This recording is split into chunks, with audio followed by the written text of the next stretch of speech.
dritten Podcast. Wir freuen uns, dass ihr wieder zugeschaltet habt.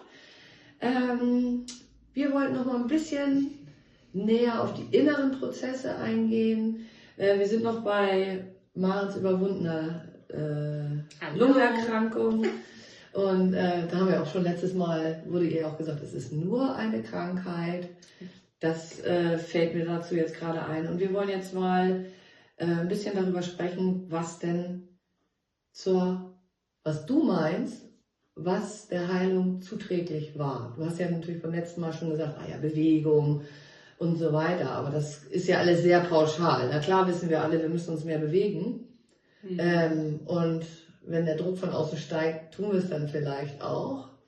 Aber jetzt bin ich interessiert, was denn an inneren Prozessen noch bei dir stattgefunden hat. Was meinst du, was hast du verändert, dass du heute hier sitzt? Und nochmal als Vorausschau, wir hatten ja auch noch erwähnt, dass ich jetzt auch gerade mit was Körperlichem rumlaufe, dass du schon erwähnt hattest, vielleicht kommen wir da auch noch drauf, was mich gerade so ein bisschen nervt und plagt und was sich auch körperlich zeigt. Und fangen wir doch mal mit dir an, meine Liebe. Ja, dann fangen wir mal an. Also ich habe meine Ernährung umgestellt. Das ist jetzt vielleicht nicht das Innere, aber ich habe mir damals gedacht, dass um gesund zu sein, ich ja auch ein ganz anderer Mensch auch werden müsste. Das hast du damals schon gecheckt? Ja. Wow. Ja. Also durch die Therapie, ne? Also Psychotherapie. Ja, genau. Also ich hatte ja von Anfang an hatte ich eine tiefenpsychologische Betreuung. Sehr gut. Und also es hat mir sehr geholfen, kann ich jedem empfehlen, weil das ist eine fremde Person, der man alles erzählen kann und eine unbeteiligte Person, das fand ich auch ganz wichtig. Und die hat mich auf den Weg gebracht.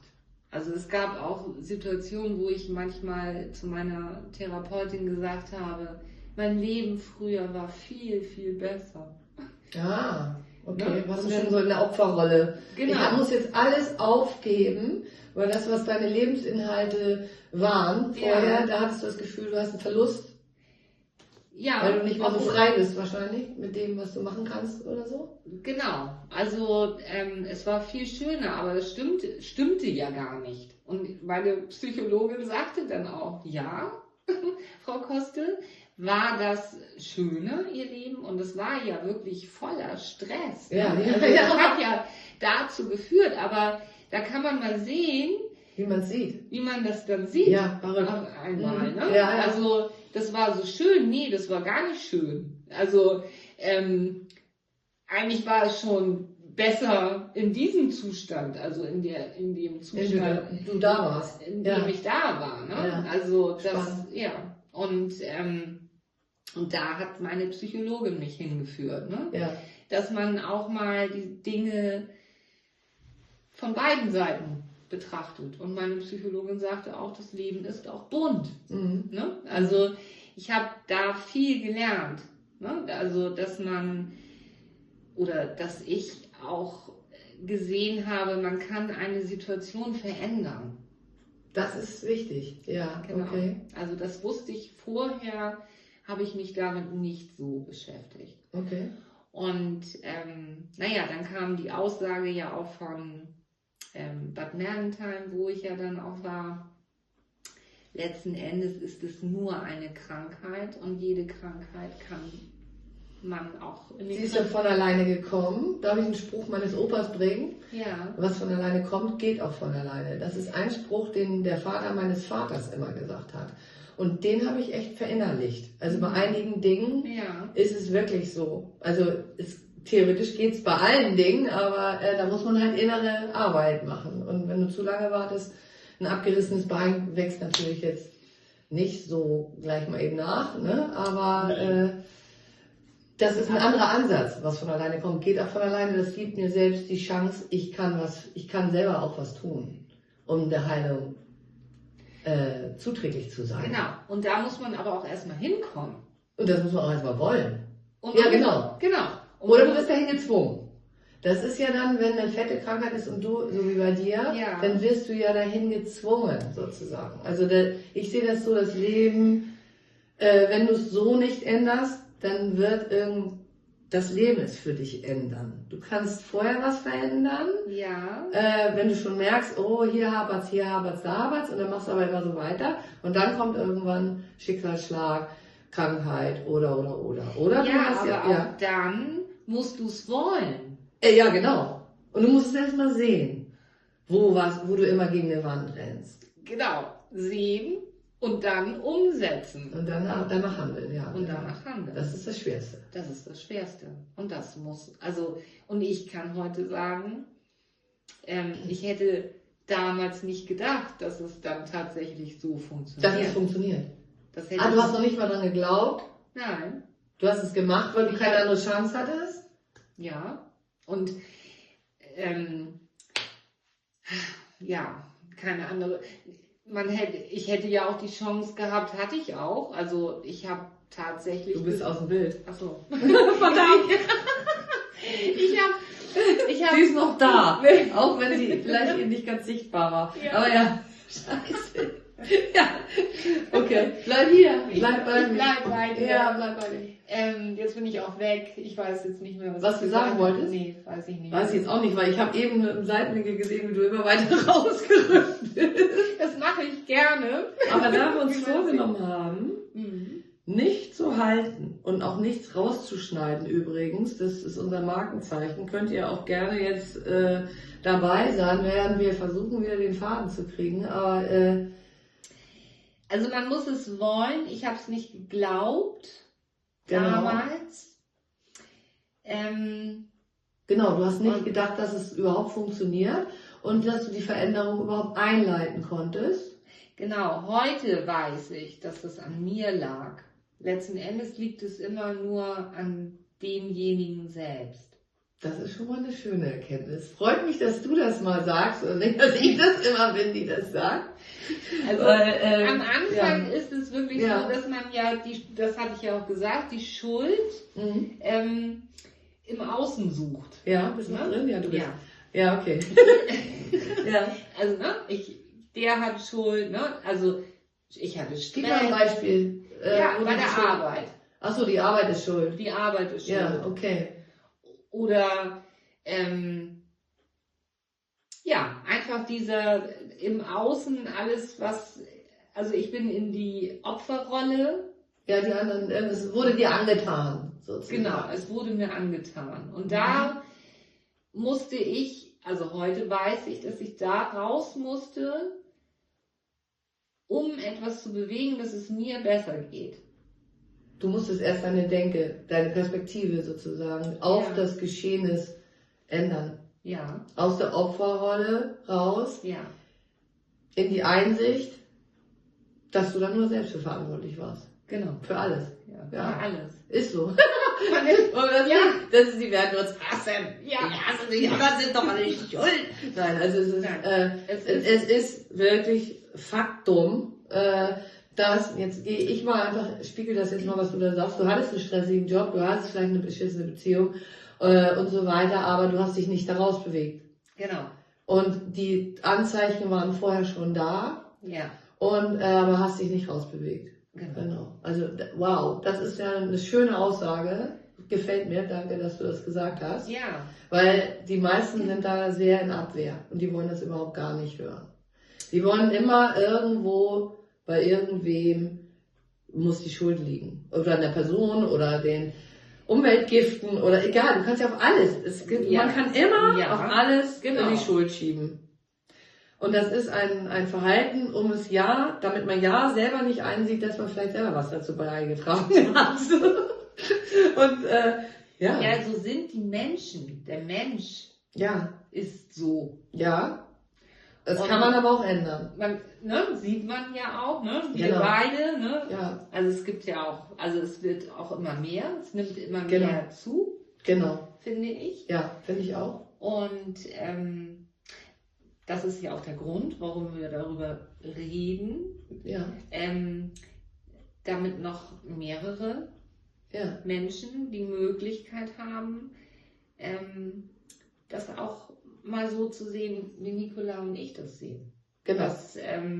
Das ist sehr, sehr schwer, Das einzusehen, ja. das Ich weiß, einzusehen. ich habe das Also total auch hinter mir. ja, Absolut. ich habe mich auch, also bestimmt am Anfang, so, wieso muss ich bin ja jetzt sowieso krank. Mhm. Und sowieso bei Tod und dann Sowieso bei wolltest du so Tod, nichts mehr machen. Genau. Und Ja. aber das ist, leider ist es so. Glaubst du, darf ich dazu was sagen, wie schwer es ist, Patienten dazu zu bewegen, selber was zu machen? Ich wollte mir schon ein Schild hier ranmachen und sagen, wer nicht bereit ist, etwas selbst an seinem Leben zu verändern, der kommt hier nicht mehr rein. Also wirklich. Weil es nützt nichts, den Staffelstab, ich habe auch keine Lust jetzt mal als Heilpraktikerin auf Patienten, die sagen, hier ist der Staffelstab, hier mach mal. So, und jetzt bist du dran. Das ist ja dieses Ding, was man hat, wenn man zum Arzt geht. Ich habe Aua, geh zum Arzt und mach weg. So, das ist so die Einstellung heute in der normalen Gesellschaft auch. Hat sich das entwickelt, dass man denkt, da ist was und dann muss ich jetzt dran rumschrauben oder rausoperieren und. Es hat sich aber, und da gibt es zahlreiche Studien zu, das hast du ja auch selber erlebt mit deinem Tumor, der ja sogar gewachsen ist. Am Anfang. Unter der Medizin. Unter der medizinischen Sache ist ihr Tumor noch gewachsen. So, und es ist wirklich, da gibt es auch andere haufenweise Material zu, wo du was wegschneidest, aber an gleicher Stelle kommt sofort was wieder. Warum? Weil die innere Arbeit noch nicht stattgefunden hat. Genau. Weil Heilung noch nicht stattgefunden hat. Also Heilung. Und wir haben unsere Traumata, unsere ganzen Sachen, die stecken bei uns in den Zellen. Und das muss noch nicht mal was jetzt aus diesem Leben sein, sondern das steckt in den Zellen und das zeigt sich irgendwann und je nachdem, was es ist. Ja. Und wenn du das Innere nicht, wenn du es nicht gerafft hast, also das Unterbewusstsein, was da das nach vorne schiebt, wo der Körper nur der Ausdruck ist von, in dem Fall, bei dieser Krankheit. Ja. Da waren Traumata, da waren Sachen, die bei dir da irgendwie stattgefunden hat. Man muss auch nicht unbedingt immer genau wissen, was es war. Es war die Ansammlung von allem. Genau. Oder man sagt es ja auch, ne, dass eben halt Kummer und Schmerz und Trauer, das betrifft ja die Lunge. Ja. Und du hattest viel Kummer, Schmerz und Trauer. Genau. Ja. Und das sammelt sich an. Und wenn du da immer weiter in Kummer, Schmerz und Trauer bist, dann wird sich das dann wird sich das manifestieren in deinem Körper. Das ist genau. Das absolut. Ist ja passiert. Ja.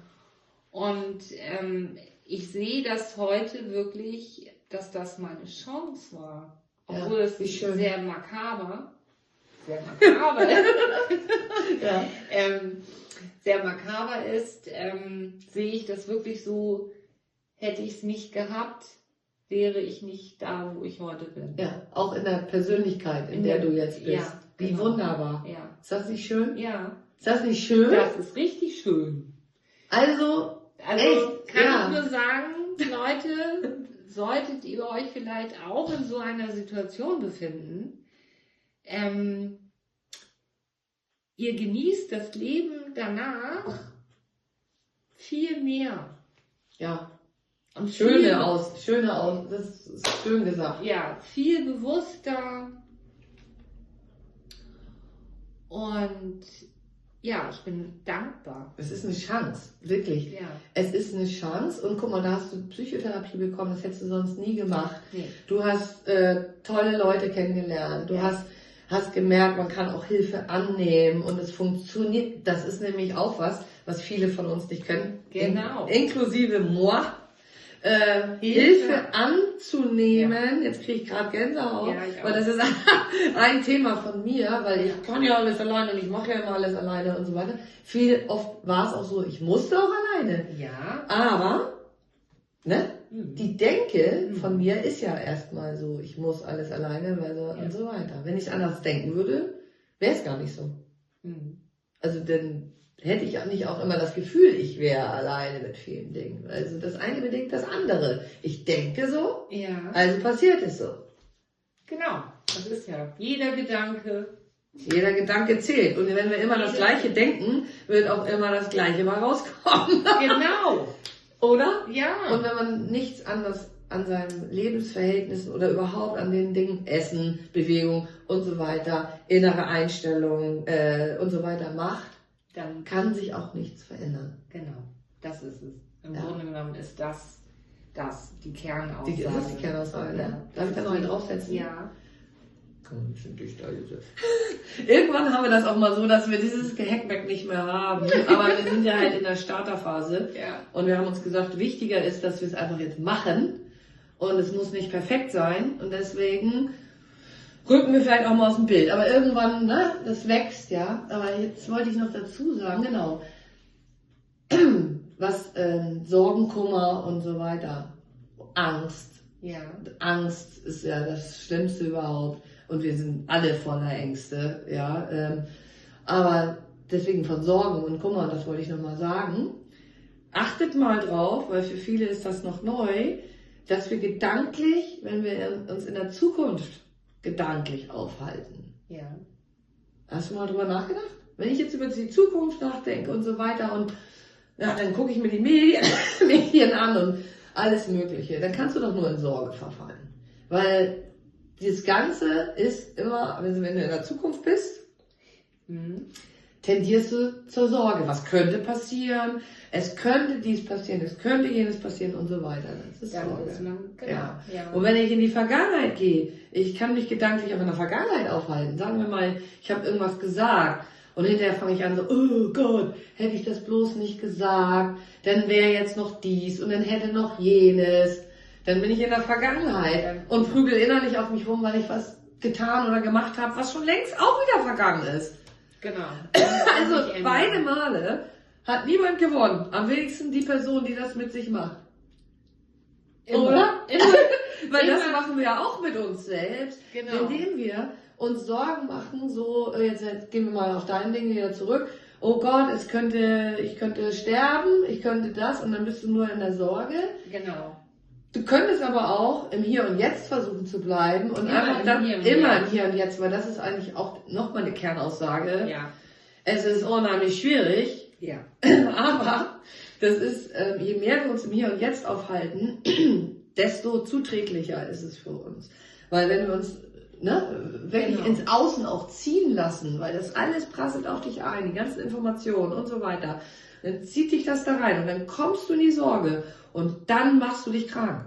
Genau. Weil geht echt darum, im Hier und Jetzt zu bleiben, Ja. weil hier und jetzt Ja. ist alles gut. Das ist genau das. Im Es ist alles super. Ja. Scheiß drauf, was ich früher gesagt habe.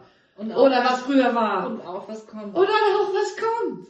Es das ist nicht geil? nur das hier in diesem Moment. Mhm. Wir sind gesund, wir sind fröhlich. Ja, ich habe Gänsehaut, danke, ey. Ja. So wichtig. Und nur das zählt. Das jetzt. Das jetzt. Das jetzt. Und wir driften alle. Also wir sind Ja. jetzt hier nicht die Perfekten, die das perfekt können. Nein. Nur muss man das üben, immer Genau. sich wieder zu zügeln, Ja. wenn man nach vorne galoppiert, in das so, oh, hätte, könnte, was weiß ich, an die Kandare sich selbst wieder nehmen oder zumindest erstmal Ja. bewusst werden darüber, dass man es überhaupt macht. Mhm. Und wenn ich jetzt mich über ärgere, was ist passiert, der hat das gesagt, die hat jenes gesagt, ich habe das gesagt und Es so ist weiter. Immer nur man selbst. Ja. Und da Schade. quält man sich, du hast es letztens so schön gesagt, Genau. da quält man sich selbst. Und ja, wir dürfen aufhören, uns selbst zu quälen. Genau. Das ist ja doch auch selbstzerstörerisch, ne? Absolut. Und die Menschen neigen aber auch dazu, Selbstzerstörerisch zu zu sein. sein. Mhm. Wir haben echt auch viele, wie nennt man das? Viele Eigenschaften, also auch nicht so gute, der Ja. Mensch. Ja. Und ja, aber das, also das passiert in dem Moment nicht, wenn man sich in das Hier und Jetzt zurückholt. Nein, da kannst du dich nicht quälen. Also Nee. da kann ich zum Beispiel ich mache ja Atemübungen, die sind perfekt, um Ja. ins Hier und Jetzt zu kommen. Also das sind schon mal ein Das paar stimmt. Tipps vorweg. Ja. Also ohne jetzt in eigener Sache, aber kann man ja auch mal machen, Atmung kann ich empfehlen. Ja. Tierbeobachtung kann ich empfehlen. Tiere sind immer im Hier und Jetzt. Habt ihr vielleicht auch schon mal festgestellt. Ich kann sofort, wenn ich mich scheiße fühle und ich gucke eine Ente zu oder was und ich beobachte die oder meinen Küken oder was, sofort geht's mir besser. Ja, warum? Weil die dich wieder ins Hier und Jetzt holen. Genau. So. Ja. Und es gibt viele Sachen, die man machen kann. Meditation finde ich schwer, den Verstand auszuschalten. Angeleitete. Angeleitet geht. Ja. Deswegen mache ich ja diese Atemübungen, die top sind, um den Verstand mal zum Stehen zu bringen. Und das ist toll, wenn der mal die Klappe hält. Kann ich echt empfehlen. Ja, Und stimmt. Ich habe es auch einmal jetzt gemacht stimmt. und das war eine ganz neue Erfahrung auch für mich. Hatte ich auch noch nie. Ja. Und kann ich sehr empfehlen. Und es ist halt auch gut für, Aber das, sag. aber das ist ja auch Yoga. Egal was. Meditation, Yoga, was Ja. einem liegt als Ja. Typ. Ich habe zu viel im Kopf, also ich muss entweder super schnell laufen, ganz viel Sport machen oder so eine Atemübung ist auch wie Ja. Sport. Also da verausgabt man sich richtig, das ist Breathwork, ja, das ist Arbeit und nicht Ja. mal eben, ja, irgendwie so. Ich muss richtig Gas geben, um dann runterzufahren, aber das bin ich als Typ, ja. Das hat nichts damit zu tun, was bei denen greift. Das bin nur ich, so. Und ich rede sowieso nur von mir und meinen Erfahrungen. Und andere machen halt andere Und da Dinge. fällt mir auch was ein, für sich selbst was Gutes tun. Ja. Und da fällt mir dein Kakao ein.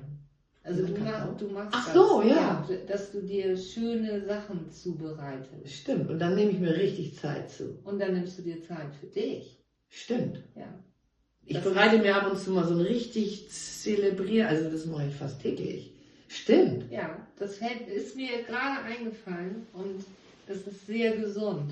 Stimmt. Kakao ist sowieso eine Herzpflanze, fällt mir da ein. Also ist sehr, sehr gut für die Herzgesundheit. Ja. Ja, stimmt. Da mache ich mir dann eine geschäumte Hafermilch, ein bisschen Zimt drauf und Ahornsirup. Ja, Ja, und fällt mir jetzt gerade so ein. stimmt. Sich was Gutes tun. Dass du dir was gut, also von dir aus Stimmt. machst du das. Stimmt. Für dich. Ist mir noch nicht aufgefallen, Ja. aber ja. Und ich musste das lernen, Nicola. Okay. Und meine Psychologin hat das dann zu mir gesagt. Ne? Also, das sind ja auch Rituale. Dass man Rituale für sich, dass man Genau. um 15 Uhr sich hinsetzt mit einer Tasse Tee. Ja, richtig. Die musst du neu etablieren, diese Sachen. Absolut. Oder wo man sonst nach dem Kaffee eine Zigarette geraucht hätte. Ja. Was mache ich denn jetzt? Genau. Ne? Ist das so? Ja. Und Ich stricke. genial, also super Tipp. Ja. Irgendwann wird Maren hier auch mal mit Strickzeug sitzen, weil sie ist tippitoppi. Zeig doch mal eben kurz dein Ding, was Ach da so, unten liegt. Kannst du ja. mir auch schon mal zeigen? Ja, genau, Guck mal Ärmel. hier, sowas kann die liebe Maren. Ist das nicht cool? Achso, ich habe in die falsche Richtung gedreht. ein Ärmelschal. Ein Ärmelschal. Für Also die Ärmel. statt Rauchen, Ja, stricken. stricken. So. Ja, aber das Ja, zeigt, also man muss Rituale schaffen, Ja. neue Rituale, um aus den alten Gewohnheiten rauszukommen. Ja. Perfekt, danke für den Tipp.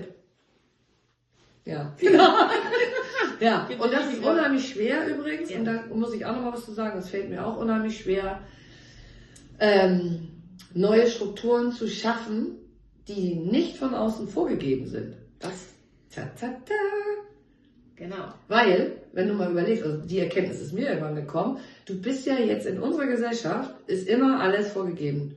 Du hast mittlerweile Kita ist vorgegeben, also bei den meisten, Ja. Schule ist vorgegeben, dann ist Arbeit vorgegeben, alles ist vorgegeben. Und es gibt nur wenige, die es schaffen, selber Dinge so auf die Beine zu stellen, wie ich finde. Also ich finde es schwieriger, wenn man das nicht gelernt hat. Also ich komme Nee, das Auf- lernt man ja auch alles. Nee, das lernst du überhaupt nicht, Ja. sondern du lernst eigentlich nur das zu machen, was dir gesagt wird. Also so war es bei mir. Also ich habe nie hinterfragt früher. Schule wurde, ist klar gehe ich zur Schule, klar versuche ich mein Bestes zu geben, klar versuche ich und so weiter. Ja. So. Und dann klar versuche ich irgendeinen Job zu machen und so weiter. Also man hinterfragt doch gar nichts hier. Nee. Du machst einfach nur. Und das haben wir letztes Mal auch schon erwähnt. Genau. Und du bist nur was wert, wenn du es gut machst und auch viel leistest. Stimmt. Oder? Ja. Da haben ja viele dann so Probleme mit, wenn das nicht so läuft oder so. Also ich finde... man selbst, das hatte ich ja erzählt, ich bin ja wieder arbeiten gegangen mit dem Bewusstsein, dass das nicht richtig ist. Und hast es trotzdem gemacht. Und ich habe es trotzdem gemacht, weil mein Programm, also die So stark. Die Programmierung ist so tief. Ja. Mhm. Und ich habe mich auch, und das muss man sich mal vorstellen, ich habe mich wirklich auch geschämt am Anfang. Dass du krank bist. Ja. Übrigens, für Heilpraktiker, die dürfen ja eigentlich gar nicht krank werden, ne? Also, den Anspruch habe ich auch. Von wegen, du hast dich geschämt und du bist noch nicht mal Heilpraktikerin. Nee. Ich bin Heilpraktikerin und dann hast du auch den Anspruch, eine Heilpraktikerin, glaubt man, dass viele das da draußen glauben. Weißt du, so wenn ich mal mit einer Schnupfnase rumlaufe, weißt du, so, kann ja doch nicht. Irgendwie so. Man vergisst nämlich, dass man selber einen Körper hat, selber seine Themen hat und selber ein Mensch ist. Nur weil man anderen hilft, heißt es auch nicht, dass man selbst perfekt ist. Nee. Aber wir haben immer diesen Anspruch und da siehst du mal schämen. Ja. Man schämt sich, dass man krank ist. Ja. Kenne ich auch. Und so jung. Genau, kenne ich alles. Nun kann sie ja nun gar nicht mehr irgendwie,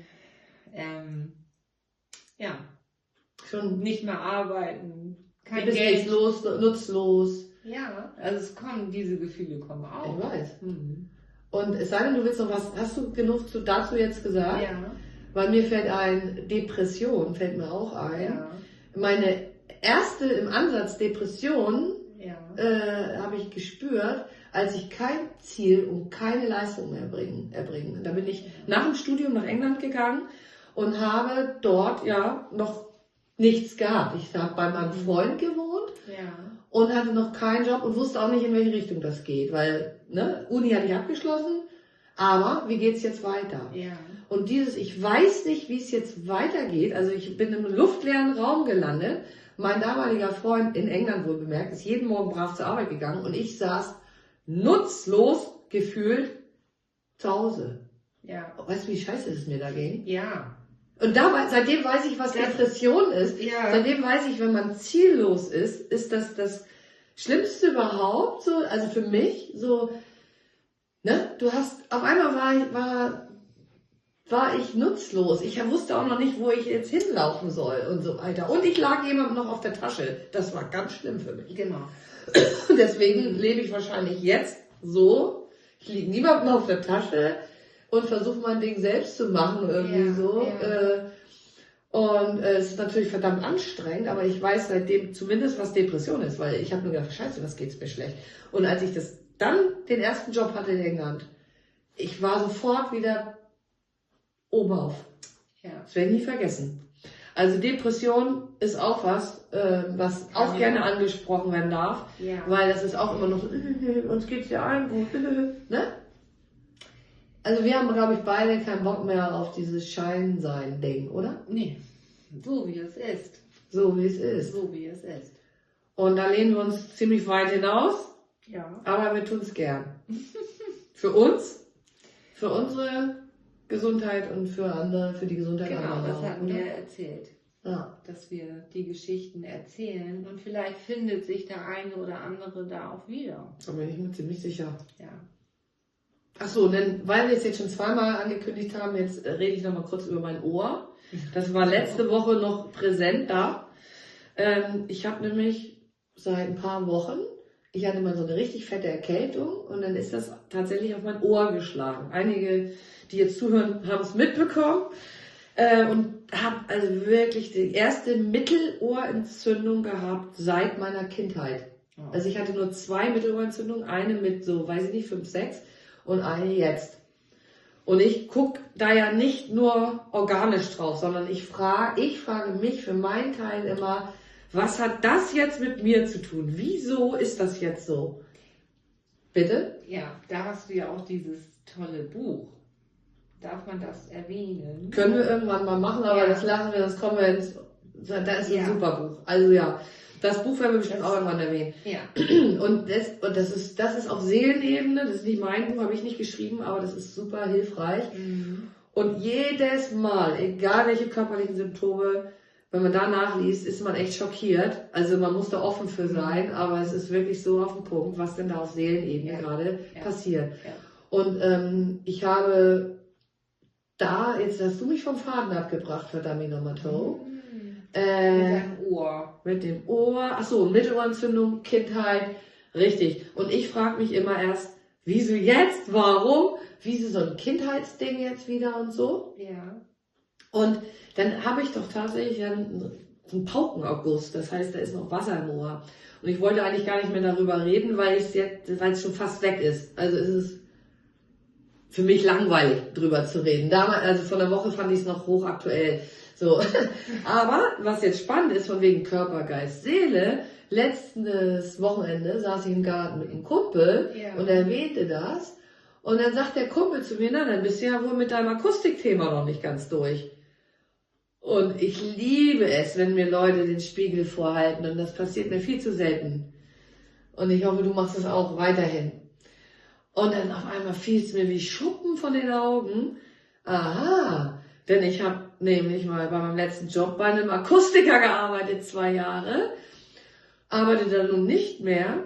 Und und es hatte was mit dem ganzen Konstrukt zu tun. Da will ich jetzt gar nicht so drauf eingehen, aber ich war mit dem Thema noch nicht durch. So, was der ganze Rattenschwanz, der da dran hängt und so weiter und so fort. So, und dann habe ich nur gedacht, ey, du arbeitest 2 Jahre bei einem Akustiker und jetzt, wenn ich heute einen Hörtest mache, heute ist meine Kontrolle, ist das verrückt. Ich kenne jetzt die Tests, ich weiß genau, was die da machen. Ist schon verrückt alles. Und mein Ohr, ich habe das ja, achso, jetzt zu meiner Interpretation. Zu meiner Interpretation, dass ich da auch, wir haben es ja schon mal gesagt, einen Perspektivwechsel und das nutzbar machen, das, was vielleicht nicht so toll gelaufen ist, anstatt jetzt zu sagen, oh, das war jetzt alles doof und so, sondern das jetzt nutzbar zu machen und umzuschwenken. Und ich habe das ja immer gesehen, dass ich da nicht mehr arbeite, weil ich mich jetzt hier in diesem Fall endlich trauen soll, mein eigenes Ding zu machen. So, und wenn ich da jetzt noch arbeiten würde, hätte ich es mir da richtig schön bequem gemacht. Und dafür, ich bin jetzt dankbar, dass es so gekommen ist, weil ich jetzt gesagt habe, okay, jetzt das nehme ich als Zeichen und mache mich jetzt selbstständig sozusagen, indem ich meine Wahrheit spreche. Danke fürs Zuhören. Wir zusammen das machen und ich den Spieß quasi jetzt umdrehe. Und ich habe es letztes Mal schon aus Scheiße Bonbon mache. Und jetzt merke ich, dass mein Ohr besser wird. Und ich habe spekuliert, dass wenn ich das nicht mache und auf meinem Kram sitzen bleibe, dann wird es nicht besser werden. Und Telefon. Ja, guck mal, schöne Bestätigung. Schöne Bestätigung. Das ist ja auch jetzt voll professionell. Ja. Aber so arbeiten wir. Ja. Wir sind keine Profis. Ja, und ich hoffe jetzt nicht, dass da drauf gequatscht wird. Aber dann müssen wir jetzt, oder wollen wir noch was weiter? Ich glaube, das war's, ne? Das war's. Ich habe das Ohr jetzt erwähnt. Wir haben unser Ding noch erfüllt. Ja. Erfüllt? Erfüllt, weil wir das angekündigt haben. Und ich mag nicht was sagen, was ich dann nicht sage, was ich dann nicht einhalte. Und so, also insofern mein Ohr ist schon, sagen wir mal, zu 90% wiederhergestellt. Dann haben wir über die innere Arbeit gesprochen. Wie wichtig das ist, dass sie genauso wichtig ist wie äußerliche Dinge, auf sich zu achten. Ja. Und ich muss sagen, dass die innere Arbeit, ich würde mittlerweile sagen, das A und O ist. Also ohne innere Arbeit geht's nicht. Sagen wir es mal so. Genau. Ich kann es, oder? Ja. Wir brauchen uns jetzt nicht drum streiten, was war zuerst da, das Huhn oder das Ei. Nein, aber so ist es besser. Danke. Ohne innere Arbeit geht es nicht. In diesem Sinne. Oder? Wunderbar. Dann lassen wir das Thema fürs nächste Mal offen. Genau. Und ich hätte Lust, das kann man schon mal sagen, ich hätte Lust, ein bisschen mehr über so Spiritualität zu reden. Ja, genau. So, wie sind wir dazu gekommen, oder in dem Fall, wie bin ich dazu gekommen? Wie die Jungfrau zum Kinde, würde ich mal sagen. Ja. Und da hätte ich Bock drüber zu reden. Ja, weil das ist, gerne. ist immer noch aktuell bei mir Ja. und das sind spannende Geschichten. Ja, ich freue mich drauf. Ich mich auch. Ich mich auch. Ihr hoffentlich auch. Ja. Dann sage ich erstmal Tschüss. Ja, tschüss, ich auch. Wir sagen Tschüss. Und bis zum nächsten Mal. Genau. Bis zum nächsten Mal. Ciao, ciao. Ciao, ciao.